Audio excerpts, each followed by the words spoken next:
Jesse Melamed, welcome to the first ever Downtime Ultimate Bike Check. Look at that. I was one of the first on the podcast too, wasn't it? Yeah, you're pretty early doors. Nice. Yeah. Nice one. How's things anyway? The You first all right? virtual looking thing. Yeah, this is weird. I'm not used to having a camera here. How you doing anyway, you all right? Things are good, yeah. We were able to come to Scotland a little bit early because we had a break between the last race, which is nice because this block has been so flat out. We had 4 races in 3 weeks. Yeah.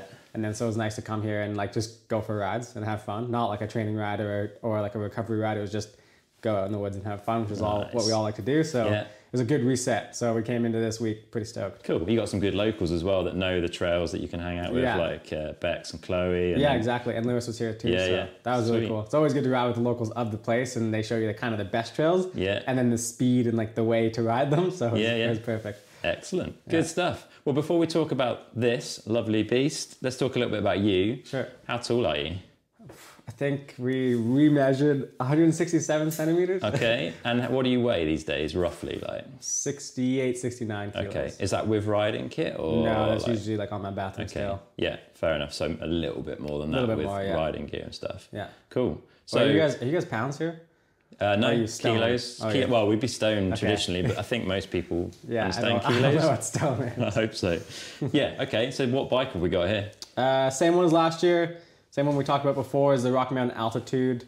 I guess the Rally Edition because we have one, or the Team Edition. Yeah. 160 miles of travel in the back, 170 in the front, and then all of that longer, lower slacker. So yeah, pretty solid. Full 29-inch wheels. Yeah. Yeah. What frame size have you gone with? I'm on a medium. Have you tried any others?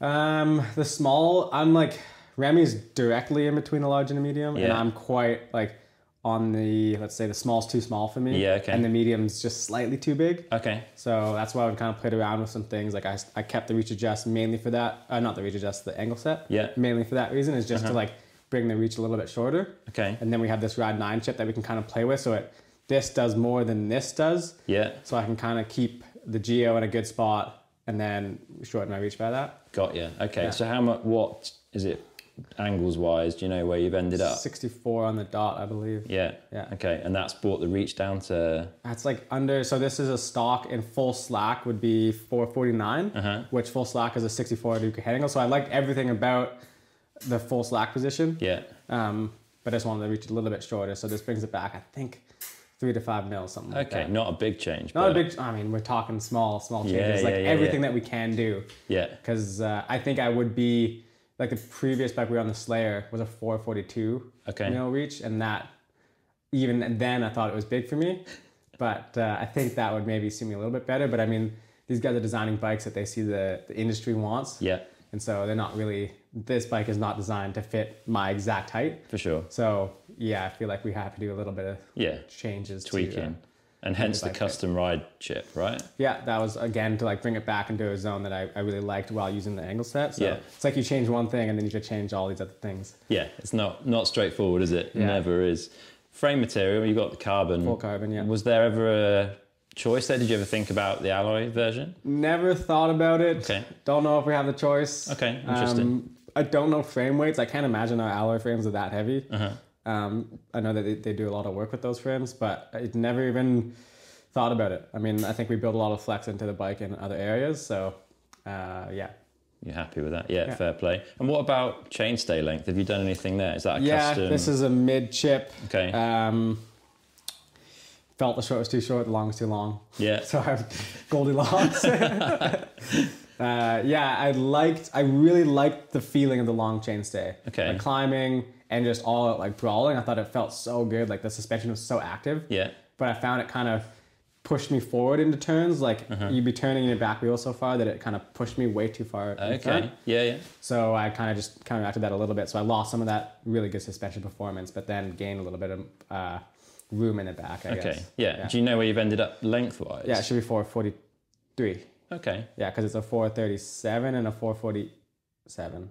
Okay, and you've gone in between. 38, 48. So in between that, 5 mils is 443, Yeah. Nice. Yeah.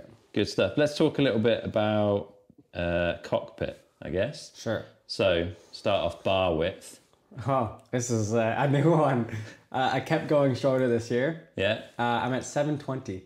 Are you? Yeah. Where did you start? Like 750? I've been at 740 for a few years. Yeah. And I started at 760 years ago. And then I was 750, and then 740. And then I was like, I actually calculated like a lot of the DH guys and enduro guys, their height versus their bar width. Okay, and a ratio of that to see like how wide their bars were compared to them. Yeah. And my bars were like they're at like a 41%, I think, ratio. I forget what the math was. And I was like at a 43. Yeah. So my bars were quite bigger compared to my size. And so I was like, okay, I should just keep going shorter. So I went to 730 and I was like, okay, cool. And then I went to 720. And like part of that too is a narrower bar shortens the bike a little bit. Yeah. Because if you have a wider bar, it brings you forward, which puts weight on your front wheel, sure. But like with this bike, I am trying to shorten it. And I also feel like I can't lean the bike as much as I want to because it's kind of long. So shorter bar, I thought like I had more arm length to like really put the bike over. Yeah. I'm at 720 and I don't think I'm at the end. I feel like I can Wow. I want to go narrower. Interesting. Well, here as well. But it's been Tweed amazing Valley. here. Like I have no issues with the tree. I'm just loving it. Yeah, so many people cutting bars this week to get through the tight trees. So I'd already done it. Like before this racing block, I had 720s at home. Yeah. And then brought them over, and people are just going to lose their mind. Even the race face engineers, when I asked them if I could cut their bars that there, they're like, why? What are you doing? Interesting. But it's like, you think about it, like all these guys, they're all the average height, whatever, 5'11", 6 foot, but they're running 760 bars. Yeah. And I'm 5'6" or whatever, and I'm running 740 bars. Like that's not a big enough change for like the height change. Yeah. Makes sense. And that's a carbon bar, is it? Yeah, this is kind of an older bar because I can't cut the new bars that narrow because they obviously have like the clamping reinforcements and I'm cutting it to where my clamping would be like quite into where the bend is. Mm-hmm. So they had to scrounge out an old bar for me like from a few years ago for me to cut narrow enough. Interesting. Why carbon over alley for bars? I've tested both and from what I've been able to test, the carbon just has I just want to say softer feel. Like if you have a stiff carbon bar, it's very harsh. Yeah. Which is, I don't know, like you can manage it. Yeah, but alloys, I find it just like, it's like you take a baseball bat and you freaking hit a wall, like that pain. It's just like really sharp pain. Whereas carbon bars, I feel like they're very stiff and you feel it, but it's like a ramped feel. Yeah, more damped. Yeah, sure. Yeah, like obviously it damps the vibrations, but I've just really, really liked it. And it's sick that this bar is like, it's really good. Yeah. So let's talk about bar height and not just the rise of the bar, but like how you're balancing the rise versus where your stem is on the steerer. Yeah. Kind of, height to ground. A lot of it is, and again, it's like this circle of, okay, I want that front wheel traction on my bike. So I have it pretty low in the front end, but then I run my low speed compression pretty close so that it keeps me up quite a lot in the suspension. But then my fork is really soft. There's a lot of like this and then this and then this and then this. But I feel like I've gotten to a pretty good point. So I have a 40 mil rise bar. Yeah. I think 7 mils under the stem. But then the angle set adds a angle set 17 mils. Yeah. Whereas a normal headset's like I think 10. Okay. So it's got like 7 plus 7, so 14. It's a pretty big rise when you look at it. Yeah. I think. But yeah, it seems to be pretty good. I used to run a very high bar. And then because of all my previous crashes, I was like, I need to just force my weight forward and change the way I ride because it was just kind of getting dangerous. So I tried to lower my bike as much as I could. Yeah. Yeah. Which again, I guess is like impacting on the sort of reach element as well, right? Longer, yeah. So it's like a constant back and forth. Yeah. But stem length, we mentioned this a little bit last time you sat down on the podcast. Have you stuck with where you were? For sure. I have a 35 mil with me and I've been like trying to make myself change on this racing trip just to like see if that can solve a lot of issues. But we just haven't had time to test anything because it's just been racing all the time. Yeah. So I've just kept 40 on, but I think this winter I'll try 35 just to see how much of that front wheel traction I lose and how much I gain in like controllability and that reach. So yeah. Okay. Yeah, we'll see. Interesting. What are you at offset wise on the fork? The stock, just 44. 44. Have you tried? No, I talked to the Fox engineers and they said, you don't want to do that. Okay. Yeah. Fair enough. Straight up. I was like, okay, cool. Yeah. That's good. I don't really want to, that's a big thing to ask for and change and all that, so. Yeah, fair enough. Well, a bit more in the cockpit then. Grip choice. Again, small hands. I've run, like lock-on grips before and I just find they kind of hurt my hands. So I have these slide-on grips that they just have a way better diameter for my hand, and they just have more rubber. Yeah. They're a pain in the ass to deal with, but... You wired them on, yeah? Or yeah, not? wired them on, yeah. Okay. And cut a bit off the end? You've shortened the grip a bit? I generally do, just because I run my hands quite off the end of the bar, and so my brakes are pretty far outwards. Yeah. Do you like... You've got the collar on the grip. Is that something that is a preference, or it's just... keep it on there. Yeah. Okay. And then brakes. Angle, are you fussy about this sort of stuff? Yeah, I used to be really far down, but now they're not flat by any means, but they feel up to me. Okay. Like they almost feel too much when I'm riding, but then as soon as I like check out and I'm just like riding my bike, they're in a good position. Whereas if I put them any farther down, I notice them like I'm like trying to reach for them. Yeah, okay. And then the other thing is the right one's higher than the left one for some reason. Interesting. Yeah. Is that based on previous injuries or something? Probably. Or is it just the way it is. Everyone tries to like straighten my brakes, and I'll just notice immediately, and they have to be offset. But the same inboard position, yeah, on both sides. Yeah. And they bite at parallel to the bar. Okay. Yeah. And is that just something that you found's comfortable for you, or is it like... I've tried. So farther is like too, like I have small hands, so it's just too far for me, and then any closer, I feel like the way I run my hands on the bars, it just kind of hits my knuckle. So yeah, I like it. Okay.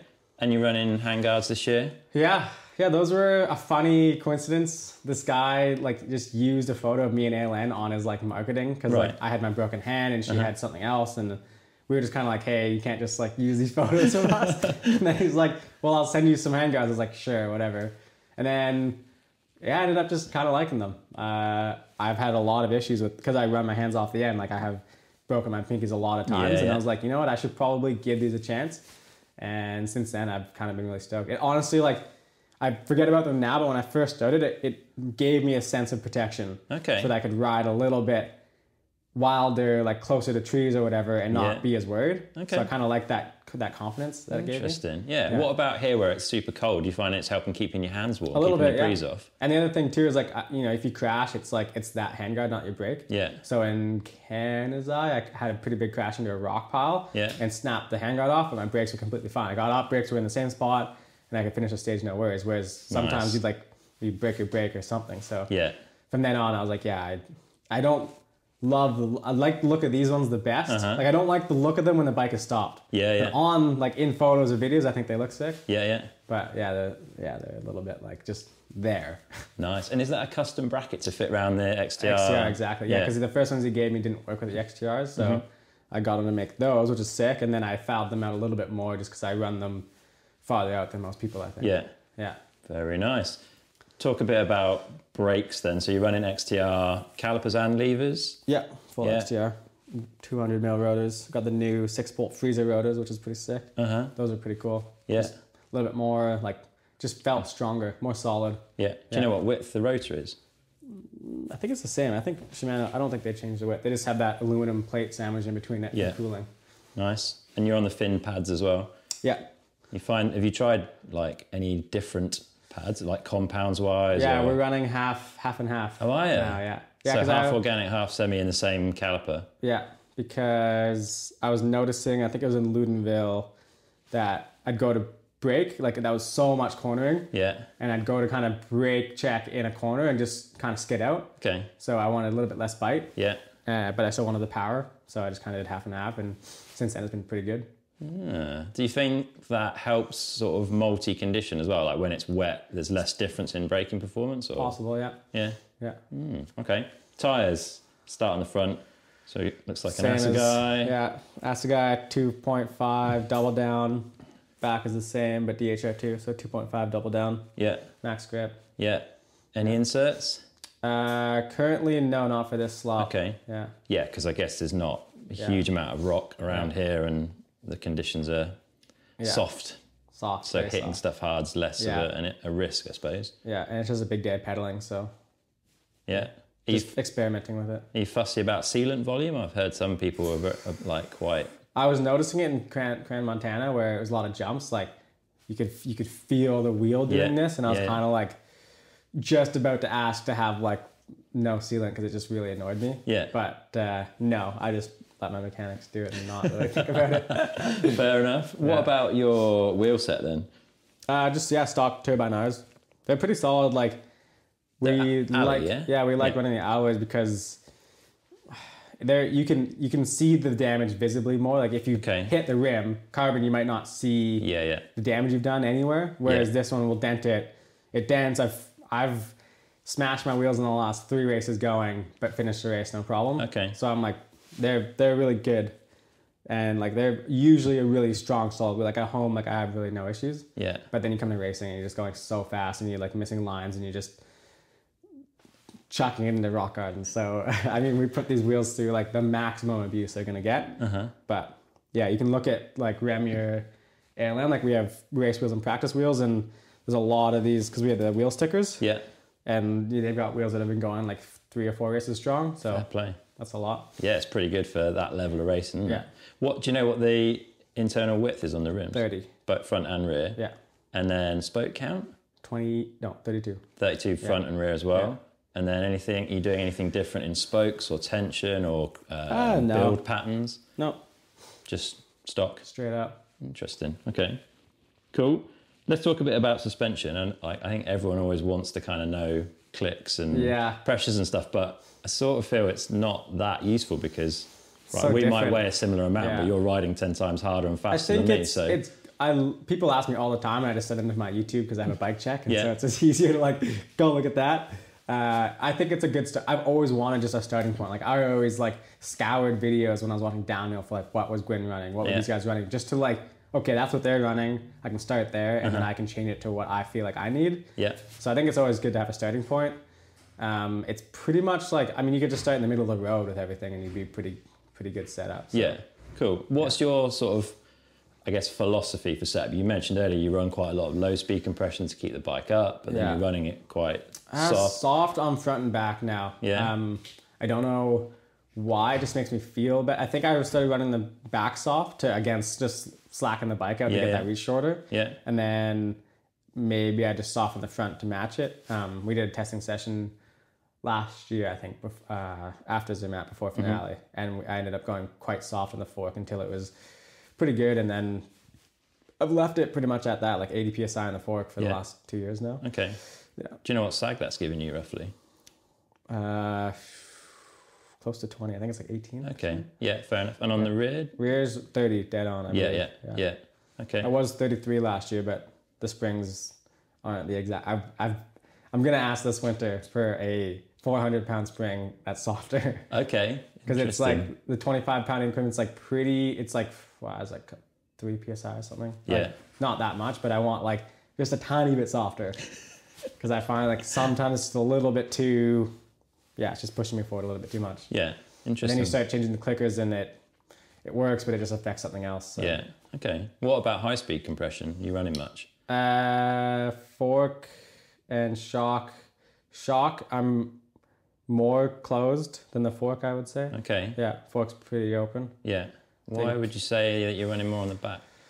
I don't know. It's just because I think I run off the back more, so I need it to like blow through a little bit more. Yeah. And then this bike is really progressive, so we have the leverage to like deal with that. So when it does blow through, it has a nice ramp. Yeah. Whereas a fork, I could probably put more volume spaces in, but the fork doesn't have that same physical leverage working for it. Yeah. Okay. And is that progressivity part of why you're using the coil rather than an air? Yeah, for sure. That's the biggest part. I think in the past I've always tried a coil because I just loved the way it felt, but it just would blow through travel. And then we did air in this bike, and it was like, I mean, it's sweet, like the air shock for that mid-stroke and like pumpability. Yeah. But this bike pedals well enough that the coil's totally fine and actually has really good mid-stroke support built in. Yeah. With the progressivity that like I can pump trails with the coil, and I think it's really it's a really good fit. Yeah. Cool. Yeah. What about rebound then? Because there's a lot of talk about fast. That. Yeah. I think. Yeah. Okay. Yeah. I'd say they're both pretty open.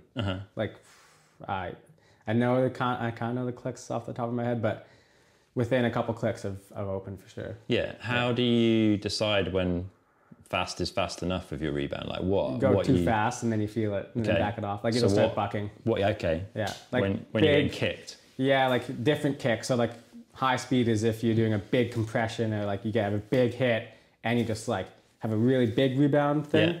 Whereas I think low speed rebound is actually more like if it's chattering more than it should be because it's just like pushing itself back against the ground a lot. Okay. So it's like a double hit. Yeah. And that you can kind of feel when you're just like, it's tough though, because to test these things, you really have to be going race speed. Otherwise, like the suspension just doesn't work. Yeah. So you'll like go through a section and like your suspension will feel shit, and then you get in a race and you're like, wow, it feels amazing. And Jordy's always said this. He's like, people come to him right at day one at a World Cup, and they're like, soften it, or like whatever, do this, and Jordy's just like, just ride your setting, because like by race day you're gonna go exactly back to what you've already had. Yeah. So there's like two ways of like build into your settings, or just like change it and then change as you build. Yeah. But I just kind of I just leave it the same and stick it where it is. Go fast. Yeah. Let's talk about pedals. Crank Brothers, are they the... These are the Thai ones, yeah. Big day of pedaling, so save a little bit of weight. But the Mallet E's, which, I really like these pedals. Yeah. They're sick for these conditions too, because they got the pins that stick out, and if you unclip, then you can just kind of ride on the pedal. Got enough platform. No worries, yeah. Yeah, and you've not gone with the wider, because they do a long spindle version. No, so I run like I run the Enduro shoe from Shimano, so I don't have that huge wide toe box. Yeah. So I don't have any issues unclipping, and I feel like that would be the main reason I'd go to a long spindle, I think. Yeah, just to give you I've tried those wider shoes, but I find my back foot, like I struggle unclipping. Okay. And so the long spindle kind of helps that. And I've tried longer spindles, and they're fine. They're okay, but I just like, I guess the clearance maybe if I don't need the long spindle, then I can get through these ruts a little bit narrower. What cleats are you using? Because there's a fair choice with the Crank Brothers ones. Yeah, I have the 6 degree. Okay, not easy release or anything, just the full fat. Yeah. Crank length? 170s right now. Yeah. I have a pair of 165s in my bag to go home and try. All right. So is that another off-season thing to Another thing that I kept on wanting to switch to on this block, but I'll wait till I get home. Yeah. And you run in a power meter full time, or? Yeah, stages power meter. Yeah. It's good to see what happens in the race stage, so that I can go home and like I do my own training, so I can see like, okay, what am I actually doing in a stage? Yeah. And what do I need to train for? Okay. So it's pretty good. Use that data when you get back more than when you're out on the day. Sort of thing, I do actually use on the transfers a lot. If it's like a long road transfer that I know I can meet in my effort, like definitely it helps me more than heart rate, just like keep me in check. Yeah. Okie dokes. Very nice. No O-chain? No O-chain. That seems to be the big puzzle this year for a lot of teams. Yeah, I think we actually don't have a whole lot of, what is it, anti-rise? Something, we don't really need it on our bikes. Okay, so the pedal kickback's not significant enough. Yeah. Okay, cool. Well, that's good. Just weight that you don't have to worry about, and efficiency you're not losing. Complications, I know that Jack was running it. He's no longer running it because it kept on like getting stuck in his chainring or something. Okay, I'm interesting. not sure what was happening, but yeah. So I'd like to try it probably, but some people really like it and some people don't, and I think that's just based on the bike that they have. Yeah, they're all different, right, on the kinematics and everything. Yeah. What about gearing? Still with the small cassette, so 32 in the front, 10 to 45 in the back, just smaller chain, smaller derailleur, less weight, less slap, and my legs would probably want me to do a bigger cassette, but... I was going to say, the climbing round, I mean, there's a lot of climbing on this loop, but it's maybe not super steep. It's not super steep, right? But there is a few times when I'm in my 45 and I'm like, well, it'd be nice to spin a little bit more. Looking for another down clip. But I mean, I ride at home with this all the time, so I feel like I'm trained for it. Yeah, fair play. What about sort of nice touches that things on the bike that you like, maybe little mechanic type tweaks and bits and pieces? I can see some nice work in this area. Well, that's my dad. My dad put a little shoe insole underneath this loam shield that we had, this Canadian shield. And that's just like extra protection of the dirt getting stuck in there. Yeah. What else? I don't know. Nothing really. I'd say all these things are the coolest. Yeah, the coolest little mods. Yeah. Anything, is that a stock kind of thing? Yeah, stock chainstay protector, which is sweet because I was building my own for the longest time. And then they produced this one and I've really I hate noise. Yeah. So I've kind of stopped that. One up chain guide. One up. Finding that's enough to keep everything in check. I think I dropped a chain once this whole year, so pretty good. Knock on wood. Yeah. And what are you carrying with you on the bike? I see you've got the one up tool with a tire plug in there. Yeah. Yeah. And then I have a tube strap to my bike, and I have a CO2 and a tire lever. Yeah. Yeah. And that's it. Pretty much. You got links in the one up? Yeah. Yeah. Yeah. Okay. Anything you changed for this event? So Finale was the last one. We're in Tweed Valley. It's pretty different. I actually bars kind of stayed, like bar height stayed the same. That's something I'll change like a mil or two here or there, depending on how steep the track is. Finale, we always go down a mil or two. Yeah. So I think I just kept it here because it's not that steep. Long mudguard. Yeah, we need that in Scotland. Yeah, thought about changing the shorties, but like I said, the mud here is pretty similar to home, and we don't ever run shorties because like the mud is just not clay. Yeah, so it's just like you get through it and you hit the trail, and it's pretty sweet. Yeah. Tire pressures this weekend? Same. I ran Marty pretty low, so 19.9 in the front and 20.9 in the back. Okay. I just use that toe peak gauge, so I go to like 21 and then press it just so it goes down below 21. Could you ever go out at 21 and feel okay about it? Does it need to be at the 0.9? No, I was a bit low on the first day I rode here, and I could feel my back end like squirming just a little bit. Okay. Yeah. It's like the low end, and that's why like I'm denting my wheels because I run low pressure. Yeah. But I like that. The traction. As soon as I go harder, it just feels like the suspension, everything just feels too harsh. Yeah. Yeah. Interesting. Anything that you do with your bike other than the brake lever angles being different that other people think's a bit weird? Yeah, cutting my grips, people think is weird. Okay. There's so many things. so many things. Everything I do basically is me doing it, and then everyone else thinking it's weird, and then they just start doing it. So I don't know. Not much. Now that we've had a year on this bike, and I feel like it's all been dialed, so haven't changed too much. I don't think. Yeah. Trying to think, but it's all pretty sick. Okay. And then anything I haven't asked you about that I should have asked you about on this bike? What have I missed? Our sick custom seats. Yeah, tell us about that. So they they're literally scanning your... You can put your finger under here and feel my ass bone. Lovely job. Yeah. So that's 3D printed, is it? No, the base or? This is, but it's basically a carbon sheet that's put into this whole mold. Yeah. And then there's a plug in here, so there's a heating element in there. Uh-huh. So you heat up the carbon, sit on your bike on a trainer, spin for like 10 minutes. Well, it's actually like 2 minutes. Yeah. While it's heating, and then it just molds to like the discrepancies in your sit bones compared to anyone else's. Yeah. You find your spot, and then you do it enough time that like it's generally like your average riding position. Yeah. And then you just have like, if your right sit bone is like sits a little bit lower or something else, like it just helps kind of like compensate for that. So it's been good because like we haven't done much pedaling this year, but in Finale it was the first day in a long time. It was a 6-hour day. Yeah. And I had no issues. So it's without a chamois or with a chamois? No chamois. Yeah. Yeah. So it's pretty cool. And then like because of that, like carbon shells I feel like are usually pretty painful, and like they're light and they're good and they're efficient, but they like are hard. Yeah. So this just makes it comfortable. Cool. So you have because there's not a lot of... No, you have that power, but then the comfort as well. So I'm stoked on those saddles. They're pretty sweet. And in theory, a good sitting position should help your power, right? Your efficiency. Oh, exactly. That's what they say as well. It's like the guy who molds it is kind of a bike fit as well, so he puts you in a good, powerful position. Yeah. And then he's like, it allows your mechanics to basically work better. Okay. The seat isn't working against you; it's working with you. Yeah. So that's been really cool. Yeah.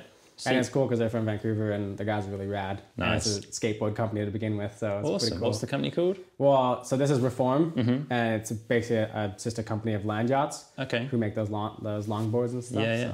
So cool. It's pretty cool. Seat post Fox transfer. How much drop have you got? 175. That looks like it's not fully extended. Okay. Yeah. Fair enough. So the other thing is the full rod wrap too. Mm-hmm. This bike has seen a seasons of abuse, and it's beautiful. Looks brand new. Yeah. Yeah. So that's definitely worth the money, in my opinion. I used to not we obviously used to not have it, and our bikes would just get roached throughout the season. Now you can sell these things, and they look brand new. Happy days. So they're pretty sweet. Excellent. What else? Anything else we've missed? Well, we got the bash guard with the one up as well. Which is definitely necessary. Yeah. That has a lot of holes in it.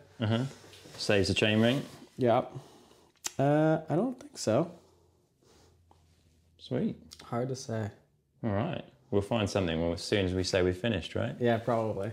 Nice. I'm trying to think, but like I said, I do most of my tweaking outside of racing, and I come to racing and I don't change much on the bike because I've done it all. So what's on the list? Are you putting together a list for the off season of what you want to puzzle over? Yeah, I mean, I guess we could talk about what I did. This first block of racing this year was the reach adjust angle set, reach angle set. Yeah. So I tried that reach adjust when I was at home, and I felt like it took away my confidence in like the steeps, because I had to run a smaller fork to compensate for like the lower cup. So it like sick and cornering, and it made my bike more maneuverable. But then I just was like scared in like the straight fast sections. And we've been talking about this with Remy, because he's in between the medium and the large, and it's like we were both kind of thinking we want to get a bike to suit to like help our weaknesses. But then the problem is it helps your weakness, but then limits your strengths. And then I was like, okay, what I felt with that was I lost my confidence in the place that I'm good. So then I didn't even have confidence for the corners where this is supposed to help me. So it was like, I just lost my confidence. So like in Canada and the Tweel, I went back and forth every race, which was like a first for me of like really race testing something. But it was cool because the problem with that reach adjust is I lost the angle set as well. So I got Works. They made me a custom reach angle set. Sweet. Which was really sick. It was sick because it was just like straight up chrome, and it was really cool. So it was like 5 mil shorter and a 1 degree head angle set. So I tried that, shortened the fork to 160.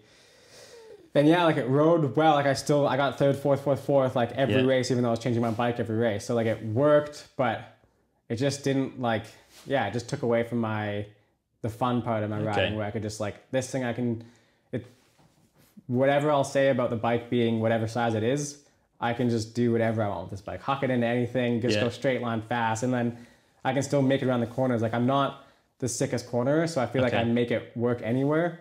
So then a bike that helps me corner, I'm still like in my mind, it's helping me, but I still have to put a lot of effort into making that corner. So if I have a bike that isn't set up perfectly for it, I'll still do my best to just corner it, and it still works. So that was an interesting experiment. What drove you to do it like in season? Because it's quite Because I got the reach angle pretty late. And that was just me trying to reach adjust with like a month to go, or like maybe a month and a half to go. And I was like, it was like, one was not better than the other enough for me to like pick the reach adjust. So I just kept the angle set because it worked. And then I was like thinking about it. I was like, man, I wonder like if I could just ask them to make me this. And it was pretty sweet because they did. So thanks to Works for that, because that was really cool. I've been running awesome. This headset I've had in for like 3 years now. It's been going strong, and I feel like I sell a lot of them because everyone asks me. Well, there's not many other people doing it as well, right? No, and they do a great job. So. Excuse me. So when I asked them to build me one, they were pretty stoked. They said they'd build some for Intense already, so they sent me one, and it was sweet. Just gonna have some water. All good. What else? So you've got 35 mil stem to go back to, and maybe even going narrower on bars, you think? I'll try it. Why not? Just for shits and giggles, really. 35 mil stem. But if I do that, I probably wouldn't have to narrow my bars, I guess. Because it's going to pull it back a bit anyway. And if I do that, I'll have to lower my bars, I would guess, which then also counteracts the reach. But there's not much. Like, everyone says getting a new bike is sick, and it usually is, but it takes a while. Like, I find at home, I have no issues, but when you come to racing, you can just notice like the smallest little thing. And you notice it when like you just don't have the confidence to ride the way you want to. And I felt like that's what I did to myself at that first block, is I didn't let myself get comfortable on a setup. Like, it's a miracle that I got those results, because I just never really felt comfortable on my bike. Fair play. So I'm pretty stoked with like how that went. I just, as soon as that happened, I was like, okay, screw it. Like, I'm going home, going exactly to what I raced on last year. Making tiny changes here or there, but I'm just riding my bike a ton. And not changing anything. And so I came into this block feeling like I could actually ride a bike again. So it was pretty good. That's good to know. And it's paid off, right? It's been, Ludenville, I mean, that was the absolute worst race for me, because it was just corners and grass corners. And I was like, there's like no like techniques. Well, not technique. There's just nothing to it. Just go as fast as you can and hit a corner, and you're like, that's not, I don't know. There's nothing like technical about it. Nothing to differentiate yourself from other riders, I guess. So that one I don't think I would have done well at, regardless. I was doing well in the second one before I flatted. I think I was hopefully on for a top 5, which I would have been stoked with. But the 2 second places, so that's pretty sweet. Nice. Jack and Richie are just like for sure a different level this year. So we'll see what happens this weekend. But well, yeah, like you were saying before we press record, I think like these tracks are sort of familiar in a way. Like they're a bit like home. Similar. It's a lot tighter. Like you have twice as many trees here. So like we have similar trails that are a bit steeper, but there aren't trees everywhere. Here there are trees literally lining the track. So every corner has a tree in it, and like, yeah, it's really tight, which is good for me because I'm small. Yeah. But yeah, I'm looking forward to it. Just trying not to put too much pressure because I feel good. Mm-hmm. So I just have to like, I like the pro stage kind of, you get one attempt to see like where you're at, and then have a whole night to kind of like decompress or basically like figure it out and what you've like, basically just analyze it. And then you have a whole next day to kind of go after it. So we'll see how today goes, and hopefully it goes well. Nice. And are you doing anything to deal with the darkness at the top of some of the trails? Because the top woods are really dense here. I wish I'd brought my light. That's all I can say. Okay. I don't know if that's allowed in the rules, but... I've got one you can borrow. I think what I'll do is just... The GoPro is actually way quicker at changing. So I'll just memorize the like first 10 meters like to a T. So then I don't really have to see. Because it's not far and it starts to open, doesn't it, a bit? But the first... I mean, it's longer than I've ever experienced where you're waiting to like see again and you're like, I still cannot see. Like it's pretty crazy. I don't remember it the last time we did this. I think it's because when it's sunny, it's worse. So if it's overcast at all today, like or tomorrow, that'll help. Because it's just like blinding sun into like the darkest trees ever, and you're just waiting for your eyes to adjust. And they just don't. It's like riding Braille base, isn't it? You have to just feel your way down that first bit of the track. Then that Feed the Pony one is like goes on for a long way. I couldn't see for half that trail. Wow. It's crazy.